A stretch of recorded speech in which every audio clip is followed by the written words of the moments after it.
اللهم صل وسلم على سيدنا محمد وعلى آله وصحبه سيدنا محمد وبارك وسلم. ریکارڈ تھا نا وعنا محمد صلی اللہ علیہ وسلم یا صلی اللہ علیہ وسلم. بسم اللہ الرحمن الرحیم.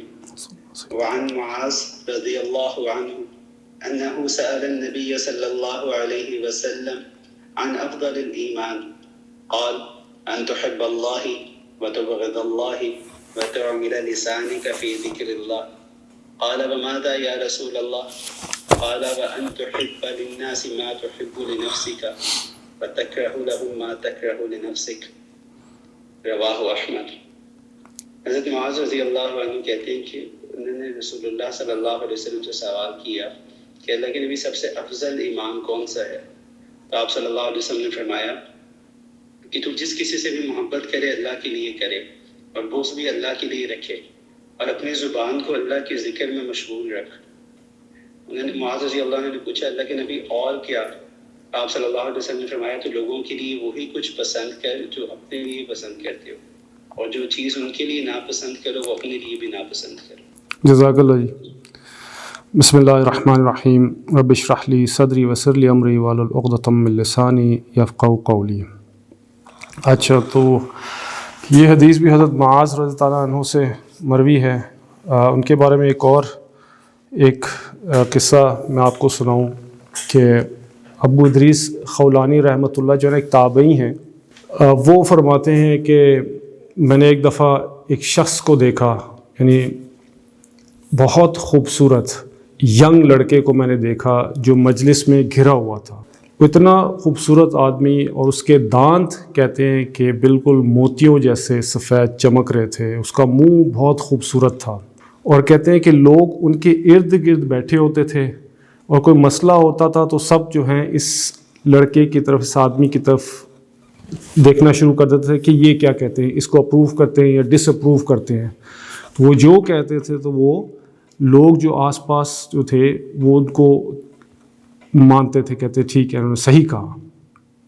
تو ابو ادریس خولانی نے کسی سے پوچھا کہ یہ کون ہے یہ آدمی؟ تو انہوں نے کہا یہ معاذ بن جبل رضی اللہ تعالیٰ عنہ ہیں. نبی کریم صلی اللہ علیہ وسلم کے صحابی ہیں جلیل القدر اور بہت بڑے اسکالر تھے. He lead the scholars into the paradise. یہ ایک حدیث بھی ہے ان کی.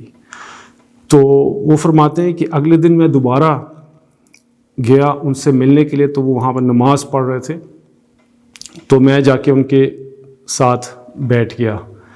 تو جب وہ نماز سے فارغ ہوئے تو کہتے میں ان کے پاس گیا اور میں ان کو سلام عرض کیا اور ان سے کہا کہ میں اللہ کے لیے آپ سے محبت کرتا ہوں.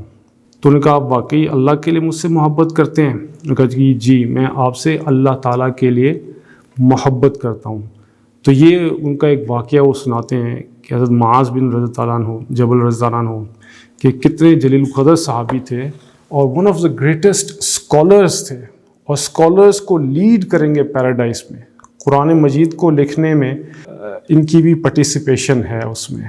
اور ان کے ساتھ ایک حدیث ہے جو فقہ کے اصول کے بارے میں جو ان سے لی جاتی ہے نا، بہت مشہور ہے، ہمیں پڑھائی بھی جاتی ہے وہ. اور فقہ کے جو اصول ہیں انہوں نے ہی بتائے تھے کہ وہ، اور نبی کریم صلی اللہ علیہ وسلم نے اس کو اپروو کیا. نبی کریم صلی اللہ علیہ وسلم نے فرمایا کہ جب وہ یمن جا رہے تھے ایز اے گورنر، تو نبی کریم صلی اللہ علیہ وسلم سے انہوں نے ان سے پوچھا کہ ہاؤ ول یو جج پیپل، ہاؤ ول یو جج matters when people come to you.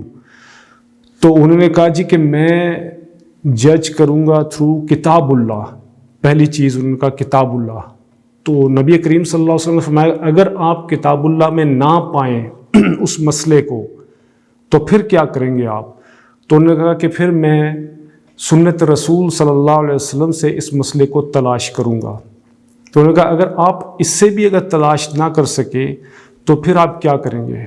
تو پھر انہوں نے کہا کہ میں اجتہاد کروں گا اپنی عقل سے، keeping in mind Quran and سننا، اور اس مسئلے کا حل ڈھونڈوں گا. تو نبی کریم صلی اللہ علیہ وسلم نے ان کے سینے پہ ہاتھ رکھا اور کہا کہ ویل ڈن، شاباش، مطلب کہ اپروو کیا کہ میں یہی ایکسپیکٹ کر رہا تھا آپ سے. اور یہاں سے ہی پھر وہ سارے ہم اصول لیتے ہیں کہ ہم نے جب مسائل کا استنباط کرنا ہے تو سب سے ٹاپ پہ ہم نے کتاب اللہ کو رکھنا ہوتا ہے، قرآن مجید کو. اس کے بعد پھر سنت رسول اور صحابی اجماع صحابی، اور اس کے بعد اگر کہیں بھی نہ ملا تو پھر ہم نے قیاس کرنا ہوتا ہے۔ یہ چوتھی جو چیز ہے اجتہاد اور قیاس جو ہے کہ جو ٹرمینالوجیز ہے اس حدیث سے نکالی جاتی ہیں۔ تو یہ ایک بہت امپورٹنٹ حدیث ہے جو فقہ میں ہمیں پڑھائی جاتی ہے، اور اسی کی بنیاد پہ جو ہے نا مسائل کا استنباط اور اس کو ثابت کیا جاتا ہے۔ اچھا، یہ تو ہو گئی حضرت معاذ رضی اللہ عنہ کے بارے میں۔ اور ایٹ دی ایج آف 34 معاذ رضی اللہ عنہ ڈائیڈ بیکاز آف پلیگ، طاعون کی وجہ سے جو ہے نا حضرت معاذ بن جبل رضی اللہ عنہ جو انصاری صحابی تھے، خزرج کی قوم میں سے تھے، فوت ہو گئے at the age of 34، very young age.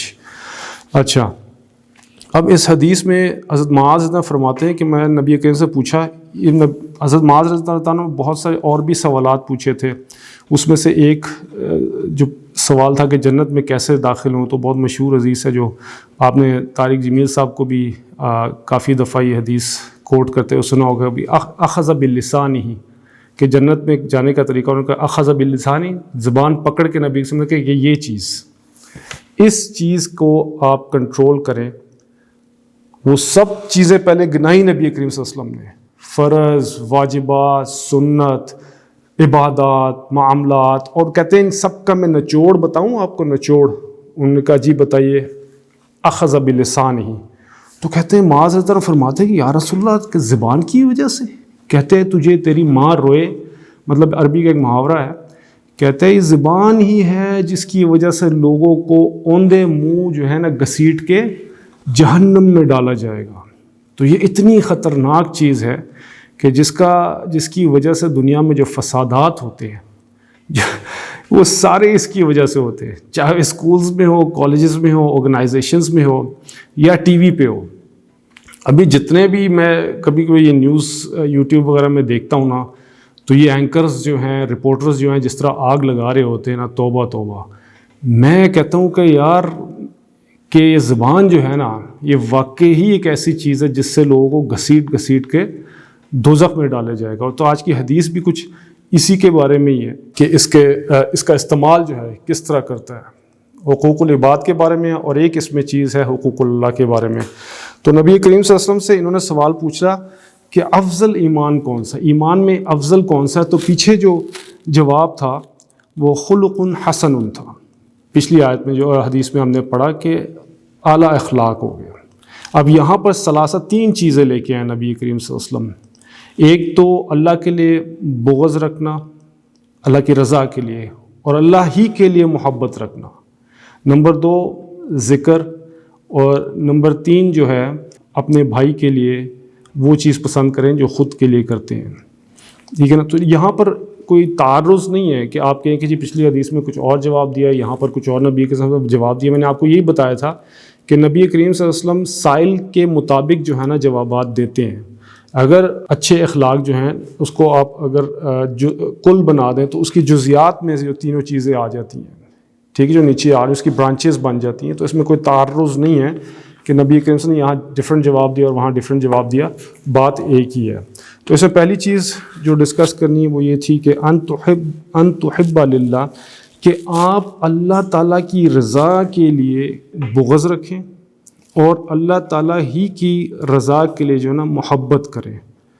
اب یہاں سے جو چیز ہمیں بتائی جا رہی ہے، اللہ تعالیٰ کی رضا کا مطلب یہ ہے کہ یہ دو جو چیزیں بتائی جا رہی ہیں یہ دل کی بیماریاں ہیں۔ بغض، کینہ، نفرت، حسد، یہ دل کی بیماریاں ہیں۔ اور میں نے آپ کو بتایا تھا کہ یہ دل کی بیماریاں کب سٹارٹ ہوتی ہیں؟ جب آپ کی سرکل میں ایک اور آدمی آ جاتا ہے آپ کی طرح ہی، جس کے اندر بغض، کینہ، نفرت ہے اور محبت ہے، یہ ساری چیزیں آ جاتی ہیں۔ تو وہاں پر جب آپ کا انٹریکشن ہوتا ہے تو ظاہری بات ہے وہاں پر آپ کا ٹیسٹ ہوتا ہے یہ، اور آپ کے بیہیویئر کا ٹیسٹ ہوتا ہے وہاں۔ تو وہاں پر آپ کے اندر سے یہ بغض اور کینہ اور یہ نفرت جو ہے یہ نکلتی ہے۔ یہاں پر آپ کا اخلاص یہ دیکھا جا رہا ہے کہ اب آپ جو بغض کر رہے ہیں اپنے بھائی سے، کسی مسلمان سے یا کسی کافر سے، یہ آیا آپ اپنی نفس کی وجہ سے کر رہے ہیں یا آپ واقعی ہی اللہ تعالیٰ کے لیے کر رہے ہیں؟ شیطان نے کیوں بغض کیا آدم علیہ السلام سے؟ خلقتنی من نار وخلقتہ من طین۔ ابلیس نے کہا جی کہ یہ میں تو آگ سے بنا ہوں، میرے اندر حرکت ہے، میں اوپر جاتا ہوں، آئی فلائی. یہ زمین میں پڑا ہوا، زمین اور مٹی کا بنا ہوا آدم، یہ میرے سے انا خیر، میں اس سے زیادہ بہتر ہوں. تو یہ بات کیسے سٹارٹ ہوئی کہ میں زیادہ بہتر ہوں، اور یہ جلسی ڈیولپ ہوئی، ڈیولپ ہو کر نفرت اور بغض اور دشمنی اور عداوت میں چلی گئی. اب ایک بڑی فائن لائن ہے یہ، اس کو سمجھنے کی کوشش کریں کہ ہمارے اندر جو بغض پیدا ہوتا ہے وہ اپنے نفع کے لیے ہوتا ہے، اپنا کوئی ذاتی مفاد ہوتا ہے، اپنی کوئی نفس ہوتی ہے جس کی وجہ سے ہم اگلے بندے سے نفرت کرتے ہیں اور اس نفرت کو دل میں رکھتے ہیں، عداوت اور بغض اور دشمنی پیدا کرتے ہیں. ٹھیک ہے نا، یہ ایسی چیز ہے اور یہ بہت زیادہ آرگنائزیشنز میں ہوتی ہے. میں نے آپ کو بتایا شاید میں ایونیو کانسیپٹس میں کام کرتا تھا لنڈن جانے سے پہلے، تو وہاں پر یہ بہت زیادہ ہوتا. خواہ مخواہ میں ایک دوسرے کی ٹانگیں کھینچنا، ایک دوسرے سے نفرت، ایک دوسرے سے بغض، کینہ، اور آگے نکلنے کی خواہش میں یا باس کو خوش کرنے کے لیے یہ چیزیں بہت زیادہ ہوتی ہیں آرگنائزیشنز میں.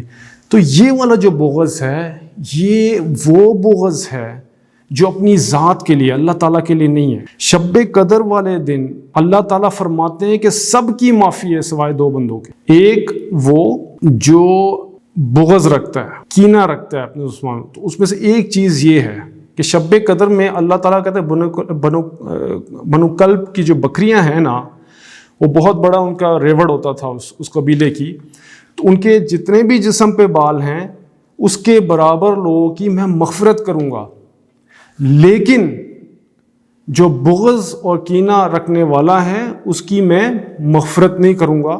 تو آپ خود اندازہ لگا لیں کہ کتنی خطرناک چیز ہے.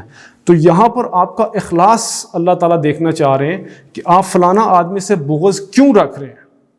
کیا آپ یہ اپنی وجہ سے رکھ رہے ہیں یا میری وجہ سے رکھ رہے ہیں آپ؟ تو at the end of the day آپ رزلٹ دیکھیں گے کہ ہم اپنی وجہ سے رکھتے ہیں. اس کی بہترین مثال میں نے اس دن بھی آپ کو بتائی تھی. حضرت علی رضی اللہ عنہ اللہ کے دشمن سے لڑ رہے ہیں تلوار کے ساتھ. جب ان کو گرا کے قتل کرنے لگتے ہیں تو بندہ منہ پہ چہرے پہ تھوک دیتا ہے. اب جو ہی چہرے پہ تھوک دیتا ہے وہ رک جاتے ہیں اور پیچھے ہو جاتے ہیں. تو بندہ بہت حیران ہو جاتا ہے. وہ کہتا ہے کہ جی آپ کو تو اور زیادہ غصہ آنا چاہیے تھا کیونکہ میں نے آپ کے چہرے پہ تھوکا. تو نے کہا پہلے میں اللہ کے لیے تجھ سے دشمنی رکھتا تھا اور تجھے اللہ کے لیے مارنا چاہتا تھا، اب تو نے میرے چہرے پہ تھوکا ہے تو اس کا مطلب ہے کہ میری پرسنل اس میں جو غصہ ہے وہ شامل ہو جاتا، تو اس لیے میں نے تجھے چھوڑ دیا ہے. خالصتاً میں تجھے پہلے قتل کرنا چاہتا تھا اللہ کی وجہ سے، اب میں تجھے چھوڑ رہا ہوں اس وجہ سے کہ تو نے میرے چہرے پہ تھوک دیا. تو یہ ایک بڑی زبردست ایک مثال ہے بغض کی کہ اللہ تعالیٰ کے لیے کسی سے بغض کرنا اور اللہ تعالیٰ کے لیے کسی سے محبت کرنا. ایک میں آپ کو بڑی زبردست کی مثال دیتا ہوں. ایک حدیث ہے حضرت عبداللہ بن عمر بن العاص، اور عبداللہ جو ہیں تقوی میں مطلب کہ سمجھ لیں کہ اس وقت عبادات میں ہائیسٹ پہ ہوں گے. وہ روزانہ ایک روزہ رکھتے تھے، روزانہ ایک قرآن ختم کرتے تھے. تو ان کے والد نے نبی کریم صلی اللہ علیہ وسلم سے شکایت لگائی کہ یا رسول اللہ اس کو دیکھیں، یہ تو اس کی میں نے نکاح کیا ہے، یہ تو اپنی بیوی کے لیے وقت نہیں نکال رہا اور اتنا زیادہ عبادات میں مگن ہے. تو نبی کریم صلی اللہ علیہ وسلم نے بلایا، کہتے ہیں عبداللہ دیکھو تم یوں کرو کہ آپ ایام 20 کے روزے رکھ لیں. انہوں نے کہا نہیں یا رسول اللہ میں رکھ سکتا ہوں. انہوں نے کہا چلو صوم داؤدی رکھ لو، ایک دن روزہ ایک دن آف ایک دن. نے کہا نہیں میں روزانہ رکھنا چاہتا ہوں. تو نبی کہتے ہیں ٹھیک ہے. پھر انہوں نے کہا قرآن بھی میں روزانہ پڑھنا چاہتا ہوں، غالباً 3 دن کر کے میں قرآن پڑھنا چاہتا ہوں. تو نبی کہتے ہیں ٹھیک ہے آپ کی مرضی ہے. تو یہ جب نبی کریم صلی اللہ علیہ وسلم دنیا سے چلے گئے تو یہ بوڑھے ہو گئے. تو اب جب یہ بوڑھے ہو گئے تو ان سے روزہ نہیں رکھا گیا. اب پریشر جب پڑا، ظاہری بات ہے بوڑھے ہو گئے اور جسم نے جواب دے دیا، تو یہ کیا کرتے تھے جو قضا کے روزہ وہ لکھ لیا کرتے تھے اور پھر ان کے جو ہے نا قضا رکھ لیا کرتے تھے. تو ان سے کسی نے کہا کہ بھی آپ کیوں روزے رکھتے ہیں اس طرح کر کے؟ کہتے ہیں کہ نبی کریم صلی اللہ علیہ وسلم نے مجھے سمجھایا، نصیحت بھی کی، لیکن میں نے جو ہے نا اس وقت جوش میں نے کہا کہ جی ایسے ہے. اب نبی کریم صلی اللہ علیہ وسلم چلے گئے ہیں تو اب میں جو ہے اسی طرح ہی جو ہے نا اس کو کنٹینیو کرنا چاہتا ہوں.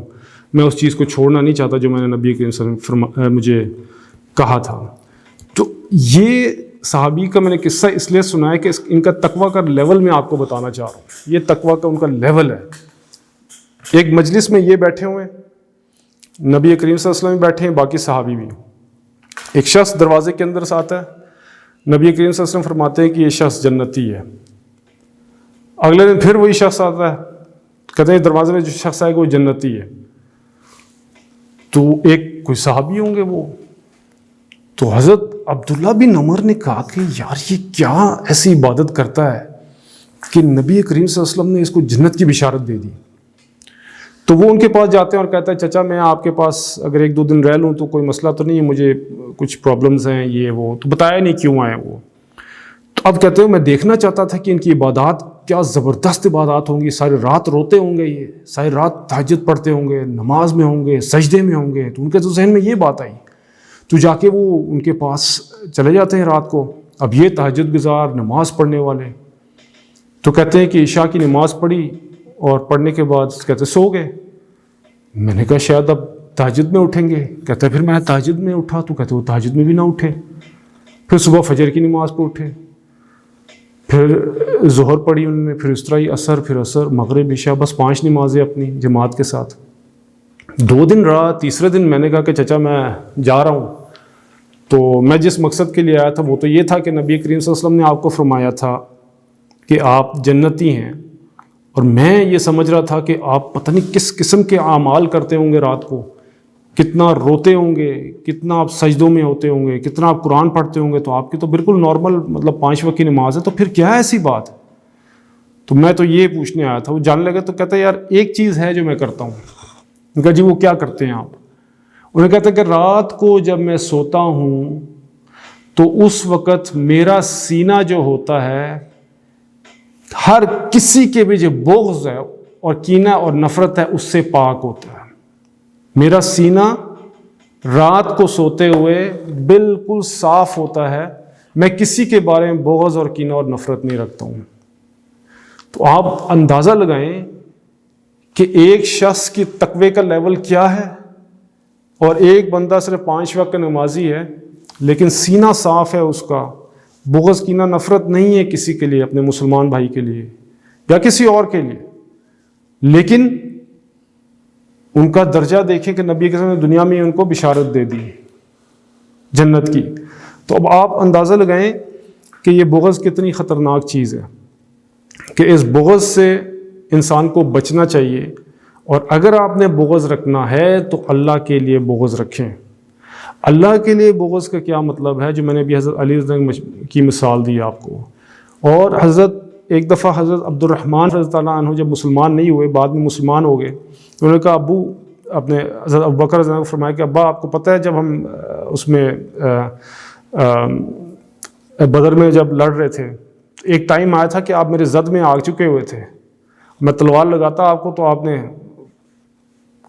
قتل ہو جانا تھا. انہوں نے کہا کہ تو میری زد میں ہوتا نا تو میں تجھے اسی وقت ہی قتل کر دیتا.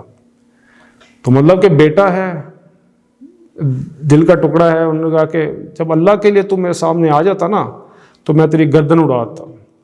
ابو عبیدہ بن جراح جو فاتح شام ہیں, جنرل رہے ہیں بہت بڑے, کہتے ہیں کہ وہ میرے غالباً احد میں کہ بدر میں لڑ رہے تھے. تو کہتے ہیں ایک آدمی بار بار ان کی طرف آئے تو اگنور کر کے کبھی ادھر جائیں تو ادھر آ جائیں, تو کبھی ادھر چلے جائیں, کبھی اگنور کر کے ادھر. ایک ٹائم پہ وہ بالکل سامنے آ گیا اور پیچھے پتھر تھا. تو وہ بہت مطلب سورٹس مین تھے بہت اچھے. انہوں نے ایک ہی وار میں جو ہے نا اس کی گردن الگ کر دی. تو وہ شخص کون تھا؟ ان کا اپنا باپ تھا. تو اللہ تعالیٰ کے لیے بغض یہ ہوتا ہے. اسی طرح عبداللہ بن ابی سلول جو ہے بہت بڑا منافقوں کا سردار ہے. اس نے نبی کریم صلی اللہ علیہ وسلم کی شان میں گستاخی کی. تو شہر میں جب داخل ہوتا اس نے بیٹے نے تلوار لے کھڑا ہو گیا کہ تو اندر جا ہی نہیں سکتا, اندر تجھے میں مدینے میں انٹر ہی نہیں ہونے دوں گا. تو نبی کریم صلی اللہ علیہ وسلم نے سفارش کی تو پھر انہوں نے اس کو انٹر ہونے دیا. تو یہ ہوتا ہے بغض, کہ آپ نے اللہ تعالیٰ کے لیے اگر بغض رکھنا ہے تو پھر یہ والا بغض ہوتا ہے. تو اسی طرح ہی اللہ تعالیٰ سے محبت بھی کرنی ہے. تو اب بہت ایک سوال آتا ہے دل میں کہ یار اگر آپ کفار سے بغض رکھیں گے, کینہ رکھیں گے, تو پھر ان کو دعوت و تبلیغ کون کرے گا؟ تو اس کا سمپل سے جواب یہ ہے, سورہ ممتحنہ میں چیپٹر نمبر 60 ورس نمبر 8 میں لا ینہاکم اللہ، اللہ تعالیٰ کہتے ہیں کہ میں آپ کو ان لوگوں سے منع نہیں کر رہا، میں ان لوگوں سے لڑنے کے لیے کہہ رہا ہوں جو آپ کو گھروں سے نکالتے ہیں، جو آپ کو قتل کرتے ہیں، جو لوگ آپ کے ساتھ دین کی خاطر لڑائی نہیں کرتے، ان کے ساتھ آپ کا رویہ اچھا ہونا چاہیے، آپ کا سلوک اچھا ہونا چاہیے، ٹھیک ہے نا۔ تو یہاں سے ہمیں کلیئر ہو جاتی ہے یہ بات۔ بہت سارے لوگ کہتے ہیں نا جی کہ ہمیں کفار سے جو ہے نا بغض کینہ نفرت رکھنا چاہیے، تو ان کفار سے رکھنا چاہیے جو آپ کو قتل کرتے ہیں، جو آپ کو گھروں سے نکالتے ہیں، آپ کو اسلام دشمن ہے، جو آپ کو مارنا چاہتے ہیں، آپ کو اسلام پھیلانے سے روکنا چاہتے ہیں، تو وہاں پر آپ نے ہے نا ان سے بغض رکھنا ہے اور کینہ رکھنا ہے۔ اور اسی طرح ہی محبت بھی آپ نے مسلمان بھائی سے رکھنی ہے، جیسے میں نے آپ کو بتایا وہ تابعی کا واقعہ، جا کے انہوں نے حضرت معاذ بن جبل سے کہا کہ میں آپ سے محبت کرتا ہوں اللہ تعالیٰ کے لیے، ٹھیک ہے۔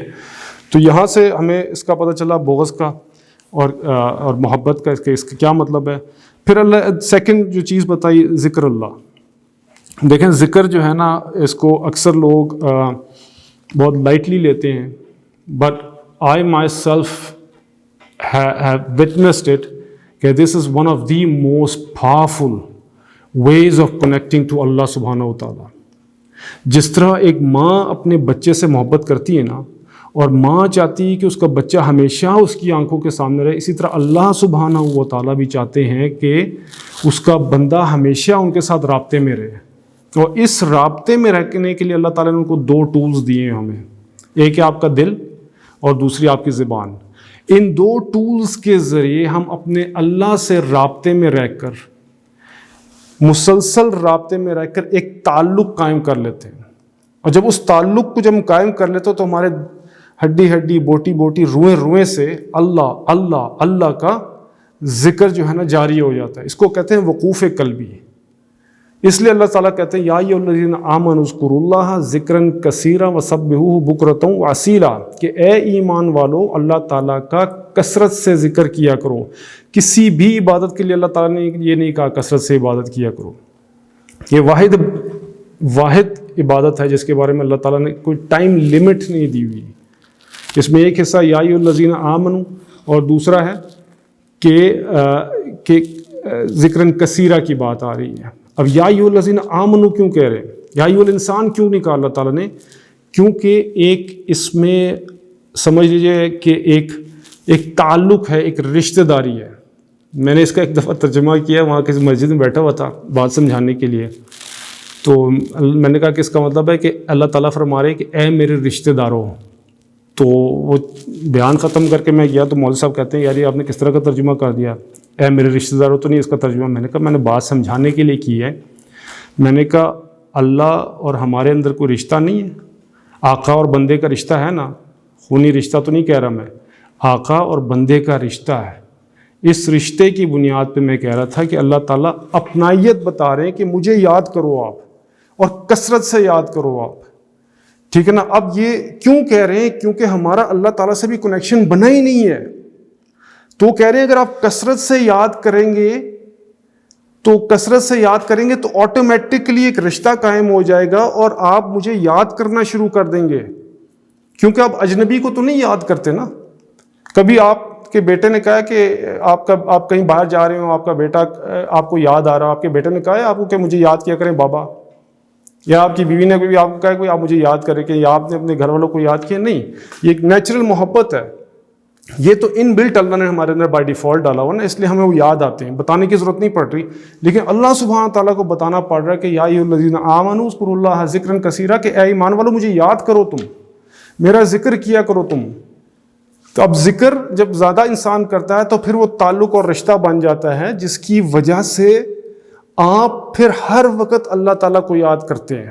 ابھی تعلق نہیں بنا ہے، ابھی جو چنگاری ہے اس کو آپ نے اس آگ میں بدلنا ہے، اس وارمتھ میں بدلنا ہے، پھر وہ جو ہے نا ذکر ہے۔ بہرحال یہ بہت ایک لمبا ٹاپک ہے، اس پر پھر انشاءاللہ کس دن بات کریں گے۔ اور تیسری بات یہ ہے، کہتے ہیں تحب للناس، کہ بھئی آپ جو ہے نا جو لوگوں کے لیے اپنے لیے پسند کرتے ہیں نا، وہ اپنے بھائیوں کے لیے، اپنے دوسرے مسلمانوں کے لیے بھی آپ پسند کریں، جو آپ اپنے لیے ناپسند کرتے ہیں وہ ان کے لیے بھی ناپسند کریں، ٹھیک ہے نا۔ اب یہ اس میں بھی ایک کنفیوژن ہے کہ اگر یہ حدیث کو آپ کلی طور پر اس عمل کریں تو اٹس ناٹ پاسبل، بیکاز بہت ساری ایسی چیزیں ہیں جو آپ اپنے لیے پسند کرتے ہیں. فار ایگزامپل وائف ہو گئی، بیوی ہو گئی، آپ اپنے لیے پسند کرتے ہیں نا، تو آپ کسی اور کے لیے پسند نہیں کر سکتے.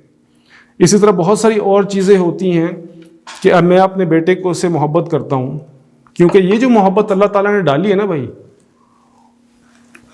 یہ بائی ڈیفالٹ ڈالی ہوئی ہے، اس میں میرا کوئی نہیں، یہ اللہ تعالیٰ نے بائی ڈیفالٹ ڈالی ہوئی ہے میرے اندر. اب کسی اور کے بچے کے لیے میری یہ محبت نہیں ہو سکتی جو میرے اپنے بچے کے لیے. میرے لیے خیر خواہی کے جذبے ہوں گے کسی دوسرے بچے کے لیے، خیر خواہی کا جذبہ تو ہر ایک کے لیے ہوتا ہے بچے کے لیے، لیکن جو محبت میری اپنے بیٹوں سے ہے وہ اس کمپیریزن نہیں کر سکتے، ٹھیک ہے نا.